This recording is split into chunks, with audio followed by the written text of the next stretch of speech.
Viewers, welcome to PRK news. నేను మీ ఫాతిమా. ఈ రోజు మనతో పాటు అయితే ఉన్నారు ఒక స్పెషల్ గెస్ట్ అండి. హ్యాపీ కాయిన్ సంస్థకు సంబంధించి ఫౌండర్ అండ్ సీఈఓ వాసు చెల్ల గారు అయితే మనతో పాటు ఉన్నారు. సార్తో మాట్లాడి పూర్తి డీటెయిల్స్ తీసుకుందాం. అసలు ఏం మాట్లాడుతున్నారని కూడా మీకు క్యూరియాసిటీ ఉంది, సో మాట్లాడి తెలుసుకుందాం. నమస్తే అండి. నమస్తే అండి. ఎలా ఉన్నారు? బాగున్నాండి.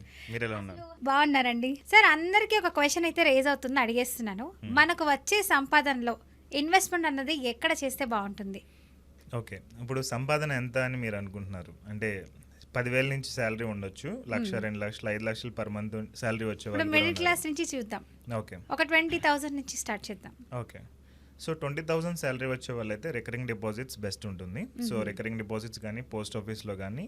సో యాక్చువల్గా ఏంటంటే ఎవరైనా వెల్త్ క్రియేట్ చేసుకోవాలి. సో నా బ్యాంక్ అకౌంట్లో 10 లక్షలు ఉండాలి, ఒక 50 లక్షలు ఉండాలి, 1 కోటి, 2 కోట్లు, ఈవెన్ 10 కోట్లు ఉండాలంటే ద మోస్ట్ ఇంపార్టెంట్ ఏంటంటే వాళ్ళు ఫైనాన్షియల్ డెసిషన్స్ కరెక్ట్గా తీసుకోవడం అనేది వచ్చి ఉండాలి. అది చాలా ఇంపార్టెంట్. రెండోది ఫైనాన్షియల్ హ్యాబిట్స్ అనేవి కరెక్ట్గా ఉండాలి. సో ఈ రెండు ఉండి, మూడోది ఏంటంటే ఎమోషనల్ కంట్రోల్ అనేది ఉండాలి. అంటే ఎవరో బయట ఆఫర్ పెట్టారు, మనం వెళ్ళి కొనేయకుండా ఆ కంట్రోల్ అనేది ఉండాలి.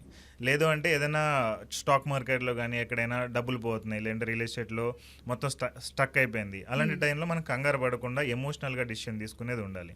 లేదంటే ఇప్పుడు అమెజాన్లో కొన్ని ఆఫర్స్ వస్తూ ఉంటాయి, మనం వెళ్ళి కొనేస్తూ ఉన్నాం అనుకోండి ఏదో డిస్కౌంట్ ఇచ్చాడని. సో అది మన వీక్ మెంటాలిటీ ఉంటుంది. సో ఇలాంటి వాళ్ళు ఎవరు కూడా వెల్త్ అనేది క్రియేట్ చేసుకోలేరు. డబ్బులన్నీ దానికే పెట్టేసి ఇంకేం సంపాదించింది దాచిపెడతారు సార్. సో ఒక 20,000 శాలరీ వచ్చినా, 20 లక్షల శాలరీ వచ్చినా, ఇన్కమ్ వచ్చినా కానీ అది ఇంపాసిబుల్. ఆ కైండ్ ఆఫ్ మెంటాలిటీ ఉండేవాళ్ళు వెల్త్ క్రియేట్ చేయడం అసలు జరగదు.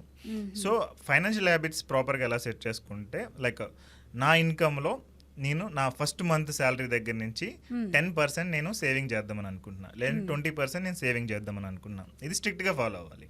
సో 10% అంటే ఇప్పుడు 10,000 శాలరీ వచ్చేవాళ్ళు 10% అంటే 1,000 రూపాయలు, 20,000 వచ్చేవాళ్ళు 2,000 రూపాయలు, అది మినిమం. అదే 20% వాళ్ళు స్ట్రిక్ట్గా పెట్టుకున్నారు అనుకోండి, సో 20,000 వచ్చేవాళ్ళు 4,000 దాకా ఇన్వెస్ట్ చేస్తారు, మిగిలిన 16,000 ఖర్చు పెట్టుకుంటారు. సో ఈ హ్యాబిట్స్ స్టార్టింగ్ నుంచి మెయింటైన్ చేస్తే, మధ్యలో అంటే కొంచెం కష్టం అవుతుంది, బట్ స్టార్టింగ్ నుంచి మనం మెయింటైన్ చేస్తే కనుక వెల్త్ క్రియేషన్ ఈజీ ఉంటుంది. సో ఆ మనీని మనం ఎక్కడ పెట్టుకోవాలి? సో తక్కువ శాలరీ వచ్చేవాళ్ళు ఒక 20,000, 30,000, 40,000 దాకా వచ్చేవాళ్ళు బేసిక్గా రికరింగ్ డిపాజిట్ బెస్ట్ ఉంటుంది.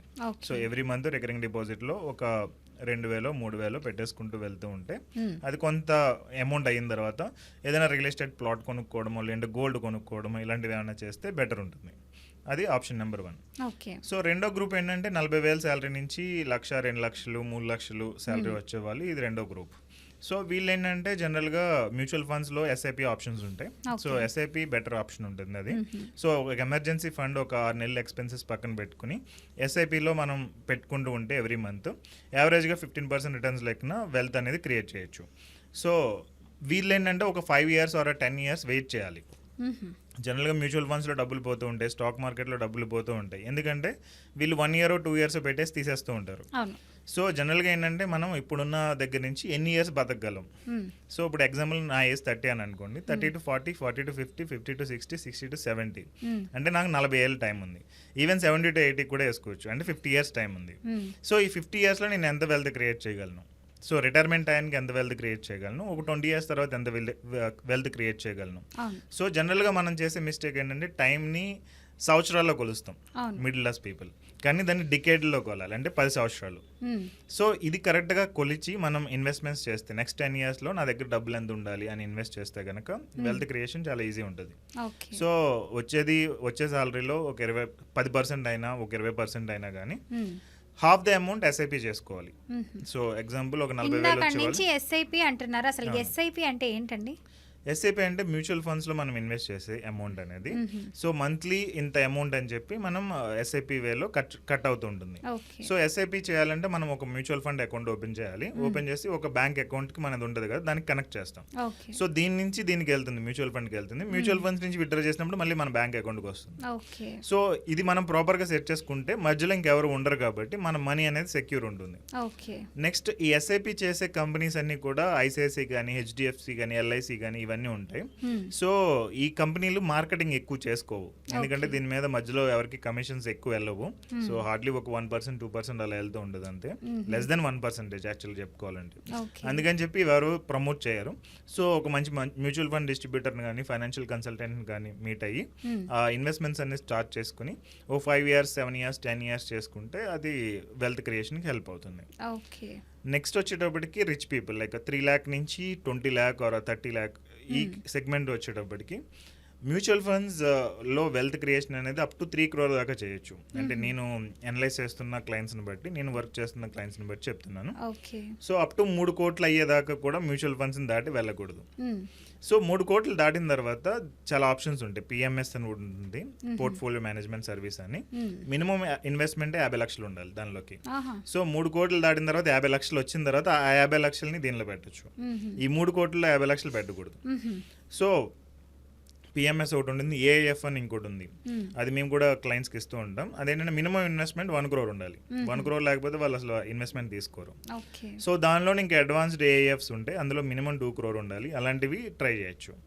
అండ్ అలా కాకుండా ఫ్రాంచైజీ బిజినెస్లు అని, స్టార్ట్అప్ ఇన్వెస్ట్మెంట్స్ అని, ఏంజల్ ఇన్వెస్ట్మెంట్స్ అని ఇలా కొన్ని ఉంటాయి. ఇవేంటంటే స్టార్ట్అప్స్ వీటిలో ఇన్వెస్ట్ చేస్తూ ఉంటారు.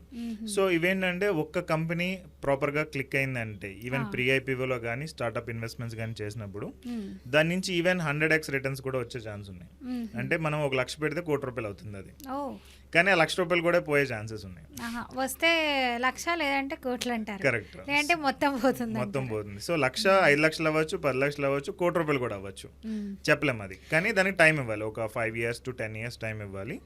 అండ్ అది పోయినా మనకు పర్లేదని అనుకునే క్యాపబిలిటీ మనకు ఉండాలి. అందుకనే 3 కోట్లు దాటిన తర్వాత ఇలాంటివి చేయొచ్చు. అంటే రిస్క్ ఎక్కువైపోతుంది కదండి. అవును, 3 కోట్లు దాటిన తర్వాత పెద్ద ఇంపాక్ట్ ఉండదు కదా.